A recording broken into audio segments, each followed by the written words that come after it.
Stevie Wonder finally explains how he lost his sight.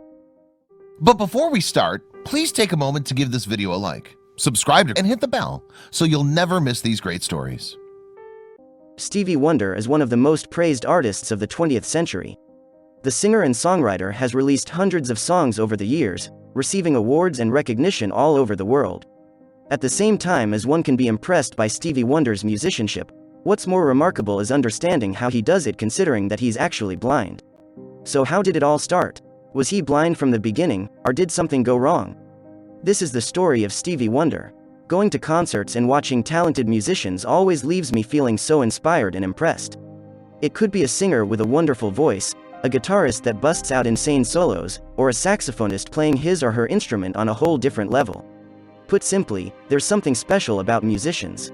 Now imagine witnessing a person play the piano, sing, write his or her own hits, and then learn to do all of the above when he or she was blind. That pretty much sums up Stevie Wonder, who has managed to do all of those things over the course of his career. The ability to succeed as Stevie Wonder has, while being blind, is something I can't get my mind around. It's just too impressive to fathom. Still to this day, Wonder continues to amaze me and people all around the world. So how did it all start for him? And when did he become blind? Here's all you need to know about the musical genius and legend that is Stevie Wonder. Stevie was born Steveland Hardaway Judkins on May 13, 1950 in Saginaw, Michigan. Wonder's first couple of months were dramatic to say the least, but contrary to the popular belief, he wasn't actually born blind. When Stevie Wonder was just 6 weeks of age, he was placed in an incubator due to the fact that he was premature. It was in that incubator that he got too much oxygen, effectively destroying a part of his eyes. The affliction is known as retinopathy of prematurity, which means that the growth of the eyes is aborted, causing the retinas to detach. This results in blindness. In 2004, Stevie Wonder spoke to Oprah Winfrey about his early life, and the fact that he was only a few weeks old when he lost his sight. "A girl who was born 1 minute before me actually died. She couldn't withstand that much oxygen," Wonder said. Even though it has greatly impacted his life, Wonder doesn't feel bitter towards the doctor who made the mistake of giving him too much oxygen. "No, once when I went to Saginaw, Michigan, and visited the hospital where I was born, there was this big hoopla. They gave me a special award," Wonder recalled. "I think people were scared I was planning to sue that doctor's ass. But he didn't have any intent to harm me. I don't regret what happened because it made me who I am. But I'd love to see." Stevie Wonder moved to Detroit, Michigan, when he was only 4 years old, following his parents' breakup. As with Diana Ross, it was the city where Stevie would start his incredible journey towards becoming a legendary musician. Early on, Wonder showed a great gift for music. He sang in the church choir in Detroit, and later played his own instruments.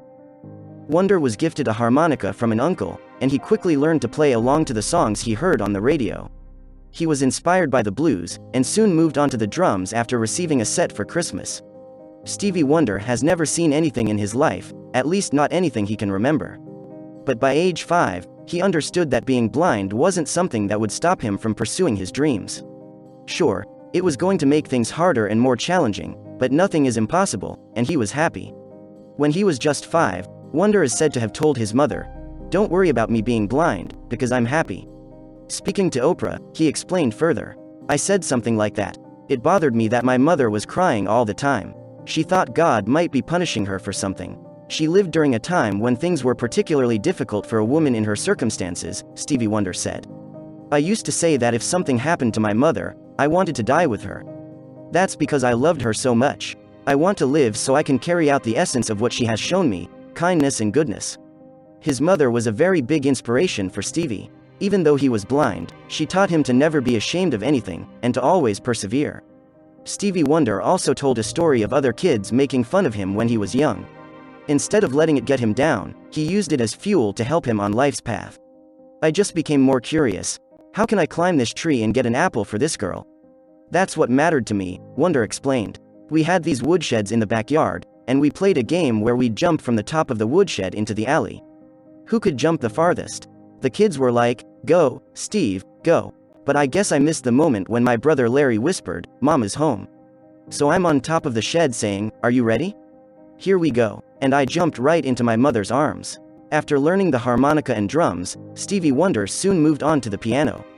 But at first, it wasn't all great.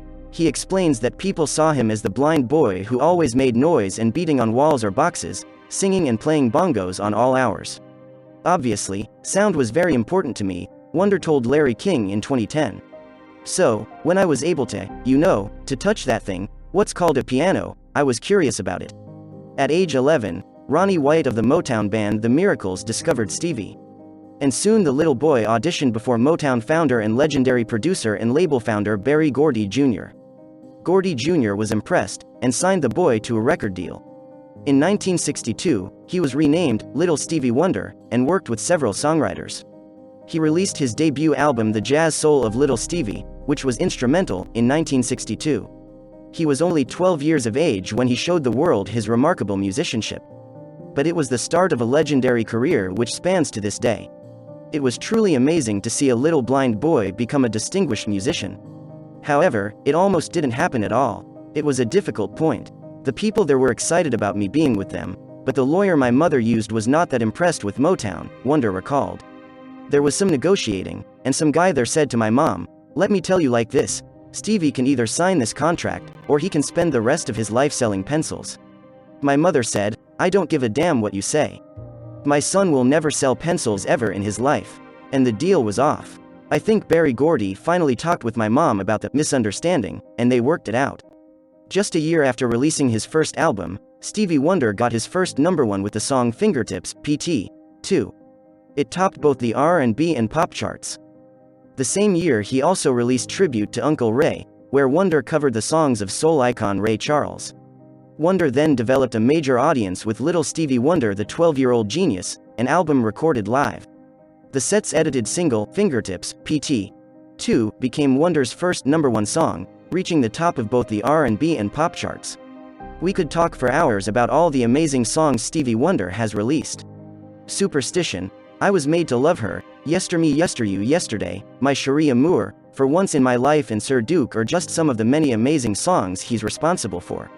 Adding to that, he made a classic version of the Beatles' song We Can Work It Out, as well as singing a duet with Paul McCartney on Ebony and Ivory. Stevie Wonder has sold over 100 million albums worldwide throughout his career. He actually became the first and only artist to have won the Grammy Award for Album of the Year, with 3 consecutive albums. In total, Stevie has won a staggering 25 Grammys, and in 2014, he was rewarded with the Presidential Medal of Freedom by Barack Obama.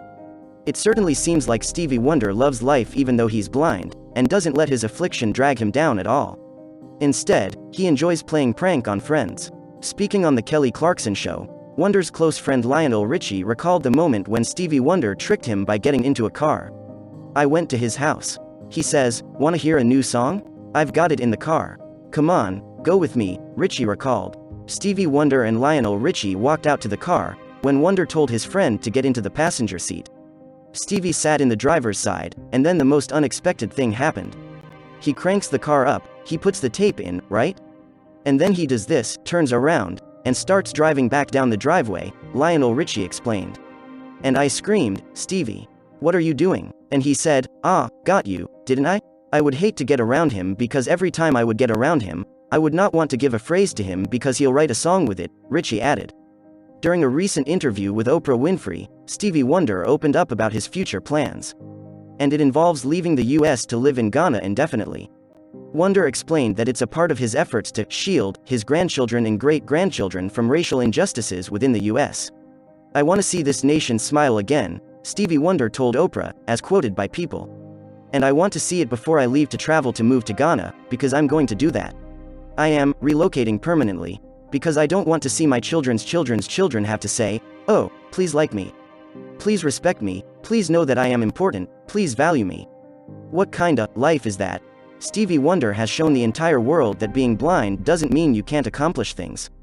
The legendary musician did something no one had done before, and he is a true role model for so many people. Even though he has said that he misses all that's associated with seeing, such as driving his wife and kids around, being blind isn't something that has made his life less. "Do you know, it's funny," he told The Guardian, "but I never thought of being blind as a disadvantage, and I never thought of being black as a disadvantage. I am what I am. I love me, and I don't mean that egotistically. I love that God has allowed me to take whatever it was that I had and to make something out of it." Stevie Wonder has given us so much joy and great music over the years. We will always be thankful for all he's done, and also for what he's done for people who doesn't think they can accomplish things because of different disabilities.